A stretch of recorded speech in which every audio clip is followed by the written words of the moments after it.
మా అక్కల అమ్మాయి మా ఇంట్లో ఉంటుందండి 3 సంవత్సరాల నుంచి. సంవత్సరం ముందు వెళ్ళిపోయింది ఇంట్లోంచి. ఎవరినో ప్రేమించానని చెప్పి వెళ్ళిపోయినప్పుడు ముందు కూడా గొడవలు అయినాయండి. పోలీస్ స్టేషన్లో కంప్లైంట్ ఇచ్చాను ఇంద్రపాలెంలో. అక్కడ ఎవరు రెస్పాండ్ అవ్వలేదు. ఆ పిల్లకి మైనార్టీ తీరలేదు.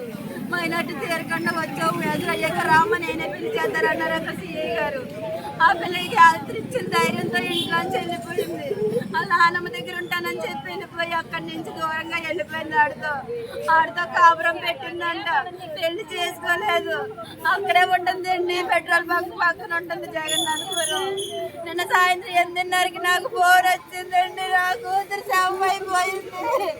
నా కూతురు చంపేశారండి. ఊరేసుకుందని చెప్పి సృష్టించారండి పోలీసులు కూడా. నా కోసం ఎవరు పట్టించుకోవట్లేదు.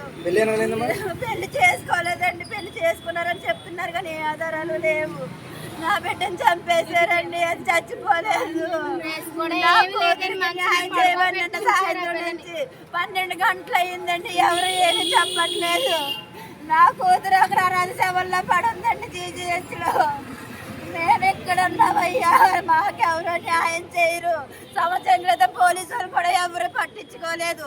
ఏ ఆడపిల్లకి న్యాయం జరగదు. మేము ఏడుపులే కానీ ఎవరు పట్టించుకోరు. ఎంతమంది ఆడపిల్లలు ఉన్నారు ఇలాగా. ఈరోజు నా కడుపు కోతకు వచ్చింది ఆ బాధ.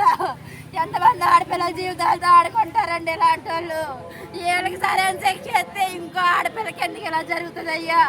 నాకు లాంటి కడుపు సాకు ఇంకో తల్లికి ఎందుకండి? మీరందరూ కలిపండి. నా బిడ్డకి న్యాయం చేయరండి. ఎవరు న్యాయం చేయట్లేదు. నా బిడ్డ కోసం ఎవరో పోరాడరు. నా పిచ్చి నేను తిరుగుతున్నాను సంవత్సరం నుంచి. నా కోసం ఎవరు ఆలోచించరు. నాకులాగా ఎంతమంది తల్లులు ఏడుపుతున్నారమ్మా. నాకులాగా ఎంతమంది తల్లులు ఉన్నారమ్మా. ఆడపిల్లలు కనుక్కొని రోడ్లు పాలైపోతున్నావా? మేము 16 సంవత్సరాలు గారాబంగా పెంచుకొని నా కూతురు తీసుకెళ్ళి పట్టులు పెట్టేసుకున్నాడు బాబోయ్. లాభి నీకు నేను గుర్తు రాలేదా? నీకంత కష్టం వచ్చినప్పుడు నాకు గుర్తు రాలేదా? నేనెందుకు పనికి రాకుండా పోయానా నీకు? నా కూతురు కోసం ఎవరు న్యాయం చేయరు. ఎంతమంది